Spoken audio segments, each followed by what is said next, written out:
one of the reasons a lot of podcasters get stuck is they think it's the audience's job to find them, to self-identify, and then move their way through the business. It's your job to get them to self-identify. It's your job to build a relationship. It's your job to have the conversations. Podcast Growth Nation, welcome back to another episode of Podcast Growth University, where we talk all things podcasting all the time. I hope you enjoyed last week's episode. It was episode number 105, the number one way people found our podcast. I went through a Facebook group post that I did and asked people how they found our podcast, and we went through that data. So if you didn't hear that episode, make sure you go back because there's a lot of really good data in that episode. A lot of times I'm talking about theory and practice. That's a data episode for sure.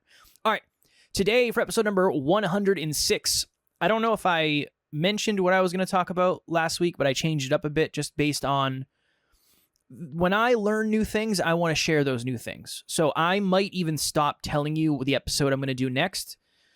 I think it's good to do that as a podcast coach in a podcast about podcasts. I do think it's good to do that, but I'm at a stage now where I would rather just talk about what is most important to me, even if I lose potential listens because of it. I like that flow better. That's something we've been trying with NLU. So again, it's always about testing stuff and figuring out what works and what doesn't. So today we're going to talk about the 2 C's of social media. Also, if you're watching this on video, I have my lights off. I'm trying something new with PGU. The lights, I like them. I like the lights that I have in the studio, but I don't know. I feel like this is a more intimate type of setting. So I might try to do this and see how it works, and then see what the social media stuff looks like after. All right, the 2 C's of social media. So one of the most common issues I see is people are just off on what social media is going to do for their podcast. And again, you've heard me talk about this many times, but I'm going to talk about something different, completely different today.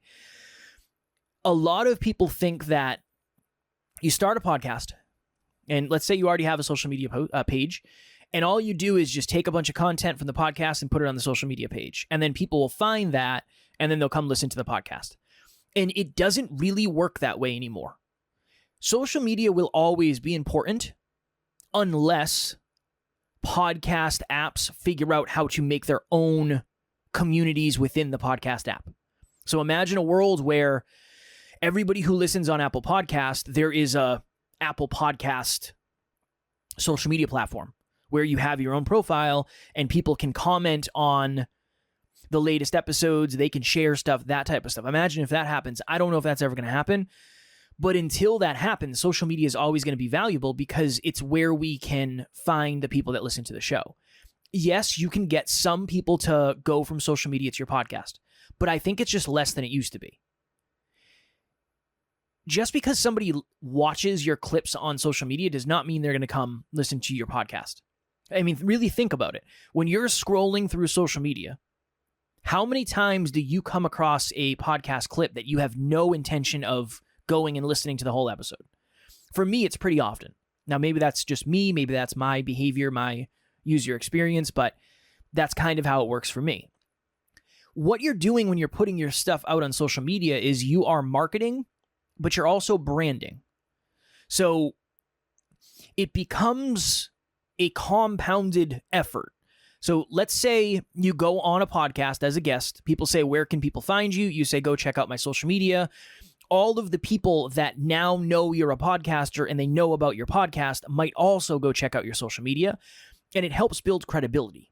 Really what social media is now doing is it's really for credibility. And that's not one of the C's. It just happens to be a C. But it's for conversation. So what a lot of people have mixed up, the 2 C's, are conversion and conversation. Conversion is, I am going to put this clip up, people are going to love it, and then they're going to go check out the podcast. Some people will, but it's probably a smaller percentage than you think. The conversation aspect of it is what I think the biggest benefit of social media is. We don't have any other way of talking to our audience. Emails, sure, but it's not the same. Social media gives you an opportunity to find someone who listens to your show and send them a direct message and talk directly to your audience. And that is unreasonably powerful. Is it easy to find these people? No. That's why we have to have opportunities for listeners to self-identify. And you've heard me talk about that probably, I don't know, it's probably getting annoying at this point. But that really is the big piece of this. You start a podcast. You have a message, you have a mission, you have a purpose, you have something that you want to talk about, you want to get out to the world. We have the content. We have the supply. We have the content. We're doing an episode every week or every other week or once a month or 3 times a week or whatever it is. We have the supply. In order to build more demand, we have to go to where the people are that already have the demand, the people that are already demanding what we have, the people that are already consuming it. And it's our job to get people that are listening to self-identify. And that's why from the very beginning, and I still think this is true, I think if we're going to have 5 layers of our business in the beginning, it's going to be social media at the top of your business. It's going to be the podcast.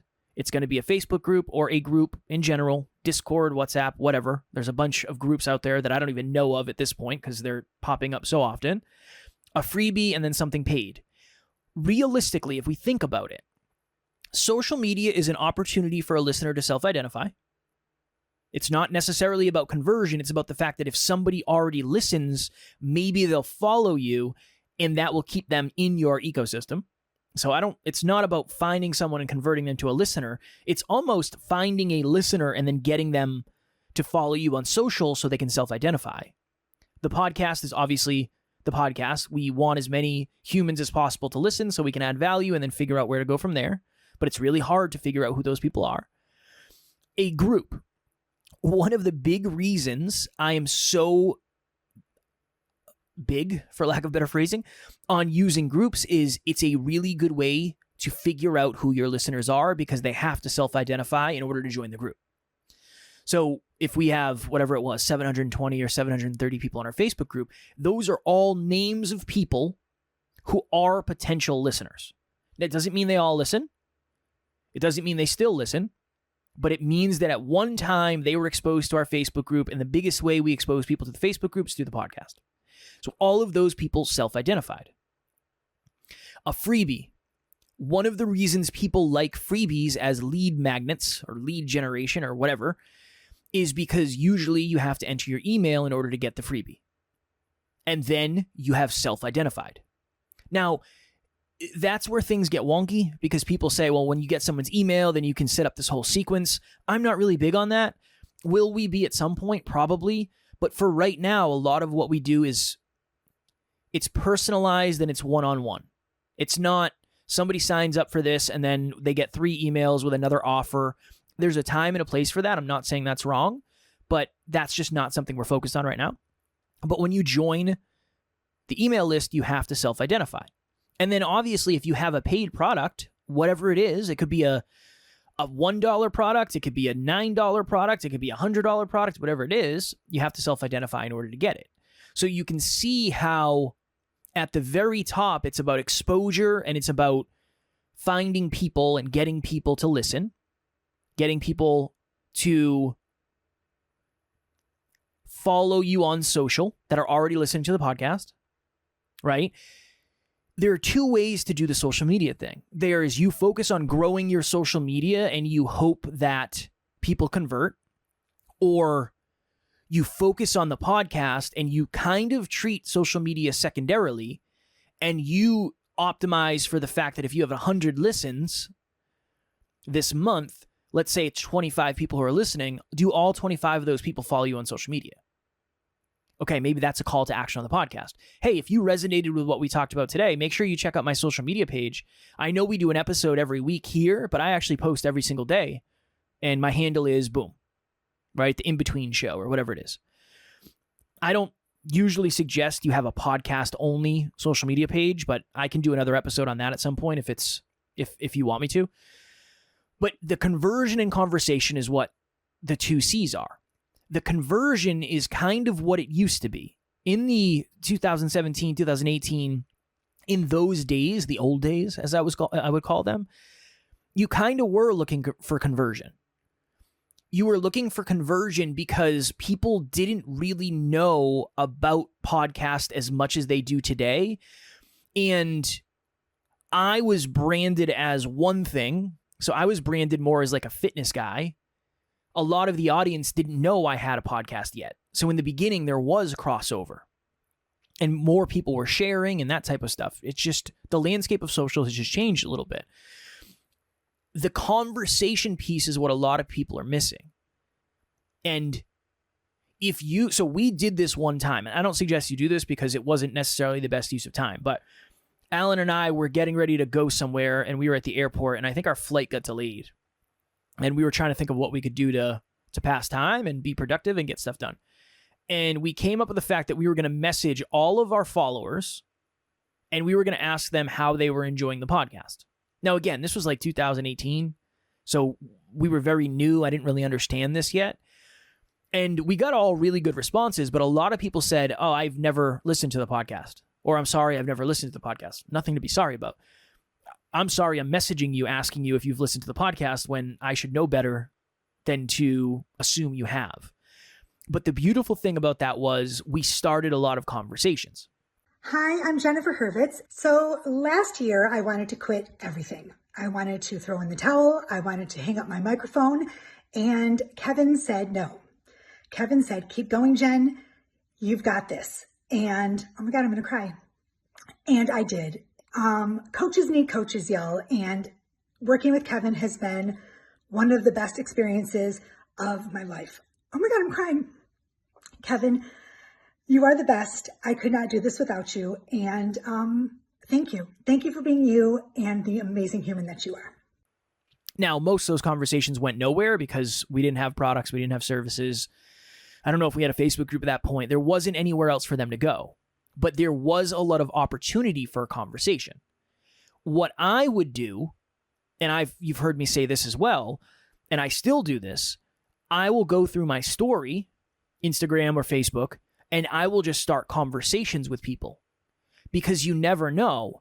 So there was a new follower on Instagram one time. I messaged this person. I sent them a video message, I think, as I often do. I try to do. I do it less than I used to, but I want to get back into it.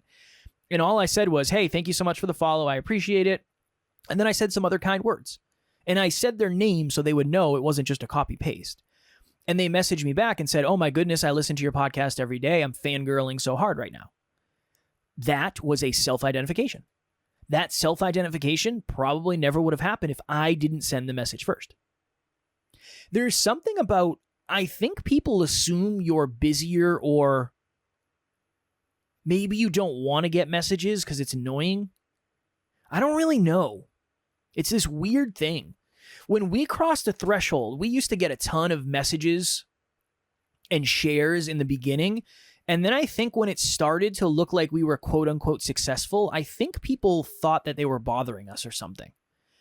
And then because when I message people and I start a conversation, they're always very, very grateful. They're always very, very kind. And oftentimes they have these really amazing words to say about the podcast that I don't know if I ever would have heard otherwise. But that's our job. I have a firm belief that one of the reasons a lot of podcasters get stuck is they think it's the audience's job to find them, to self-identify, and then move their way through the business. It's your job to get them to self-identify. It's your job to build a relationship. It's your job to have the conversations. As things get more and more automated and more delegated, this is going to become even more important. I'm convinced of it. I'm convinced. Because when you lose the human aspect of something, you lose a lot of the personality. And you are the personality behind the brand, behind the podcast, behind the mission, whatever it is. So I guess thesis, big idea in this episode. If you're looking at social media from a place of just pure conversion for your podcast, I would argue that we're probably missing the mark. Now, if you have a bagel shop or a coffee shop or a auto detail shop or a mechanic shop or whatever it is, and you're using social media, that's different. You're looking for brand awareness and you're looking for trust is really a big thing. You're looking to build trust, and then you're looking for conversion. But you're also still looking for conversation because you want people to message you and ask, hey, how much is it for this? Do you have any offers going on? Whatever. Conversation is always good. That's different. The podcast is much different than any other, I won't say any other business, but any brick and mortar physical business, because when somebody comes to listen to the podcast, you don't know. They might only check out one episode. They're not in front of us. It's not like they buy a ticket for a movie and you know how many people went to the movie. It's different. And you know who went to the movie. And they sit there for the entire movie because they paid for it. It's different with a podcast. Podcasts are more revolving doors because people go in and they go out. And sometimes they don't come back, and sometimes they come back forever. It's all dependent. But I do believe that having conversations with people is going to increase the opportunity and the probability that people stick around. That is my deep, deep, deep belief. If we think about it from this frame, I know a lot of real estate agents and realtors and people in the real estate industry. Why do they send mail? Why do they send, hey, happy birthday, here's the month, a January update, a February update, whatever, blah, blah, blah, blah, blah. Happy Valentine's Day, Merry Christmas if you celebrate it, whatever it is, right? Happy 4th of July. Why do they send stuff like that? It's not about conversion necessarily. It's about staying top of mind. If you're the one who's mailing them stuff every single month, eventually when they want to buy or sell their house, you're top of mind. If you listen to this podcast and you don't listen to any other podcasts about podcasting or consume any other content, when it comes to, I wonder if there's any content on blank about podcasting, I'm probably closer to the top of mind. I think YouTube's always an opportunity, but that's just an example. One of the ways I've gotten clients in the past is just being the one who's top of mind. I was on stage, Alan and I were giving a speech, and I try not to be on my phone at all on speech days because giving speeches is stressful enough. But I think I was checking my email for something because we were getting paid virtually, or I don't know. And somebody messaged me and said, hey, Kev, do you still do all that podcasting stuff you talked about, the production and all that? And I said, yep. And they said, all right, we want to work with you. This was a conversation that I had a year prior, but I stayed top of mind because I checked in with that person. I had conversations. That is the beauty of this. It's a long play. A podcast, getting someone to listen to it is a sale in a way. It's not you're asking someone necessarily just coming out and saying, hey, you should listen to my podcast. It doesn't cost money. It's not that. But it's a conversation that influences someone to listen to it. That's all. It's just different. Barbie was one of the biggest, I think one of the highest grossing films of whatever year it was, 2023, 2022. And one of the reasons is they were so top of mind because they were marketing everywhere. I think they were connected to McDonald's and they were in Times Square and they're here and they're here and they're here. It's just top of mind. So when the movie came out, everybody was already thinking about it. And obviously, it was a very unique movie, and there was a lot going into that, right? There's a big fan base of that, all that stuff. But it stayed top of mind. Conversation creates the opportunity to stay top of mind. And when you're top of mind, yes, conversion probably increases. But that would be my thesis for this episode.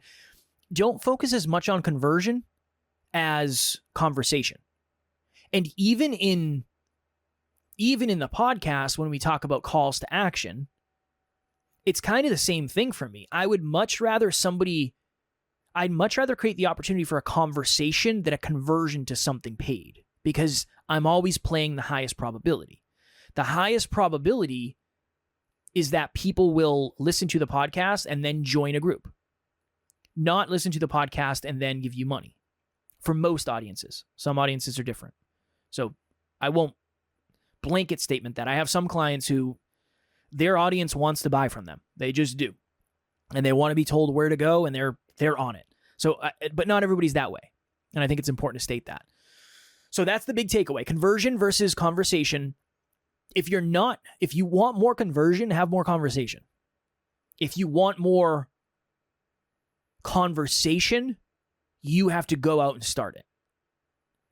I had a client one time who said, yeah, I started a Facebook group and then nothing happened. And I said, well, yeah, of course, you didn't do anything. You have to be the one who's out there inviting people.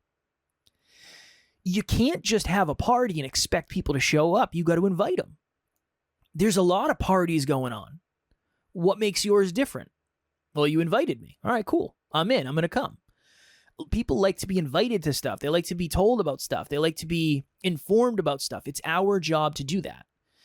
When people, I think that's why so many people say, well, it's too saturated. The podcasting industry is too saturated. I mean, no, not really. I don't think so. If you expect everybody to flock to you, yes, sure. But if you go to people, it's a little bit different. And that's where these out-of-the-box ideas come from. If I opened a coffee shop, let's say I opened a coffee shop downtown in some place, I would literally go to like every business and give them free coffee. I'd go to the mechanic shop. I'd go to town hall. I'd go to the Department of Public Works. I would go to the schools. I would go to the gyms, everywhere, and I'd give them free coffee. I don't expect them to find me. I'm going to go find them, and then maybe they'll come back. And I think that's a really unique approach that can help you get ahead because it requires more work, and that's why most people don't want to do it. And I think a lot of the expectations are that, well, when you build something, you've heard the adage, if you build it, they will come. That just isn't true. If you build it and it's good and you find them and you bring them back and then they enjoy it, maybe they'll come back. I think that's probably a better phrase, but again, that doesn't fit really well as a tagline. All right, cool. If you are struggling with conversation, getting your audience to self-identify, conversion in terms of getting clients through the podcast, that's a different game, figuring out a Facebook group, figuring out where to start, any of that stuff. You feel like an imposter? Well, who am I to talk about what I'm talking about? You have the fear of success holding you back, whatever it may be. Click the link in the show notes for a free, 30-minute podcast breakthrough session. I love doing them. It's one of my favorite things in the world. At this point, I think I've done 290 or so free podcast breakthrough sessions. So I've learned a lot about people's struggles, and I appreciate the vulnerability it takes to book that call because I know it can be challenging. So that will be in the show notes below. Again, I don't know what I'm going to do next week. I want to do what feels the best and I think will be the most valuable based on what I'm learning. And I think that's probably the best way for me to do it because I want to make sure this is the most valuable possible. A couple things to keep in mind. I'm going to say this publicly because I think it's important to.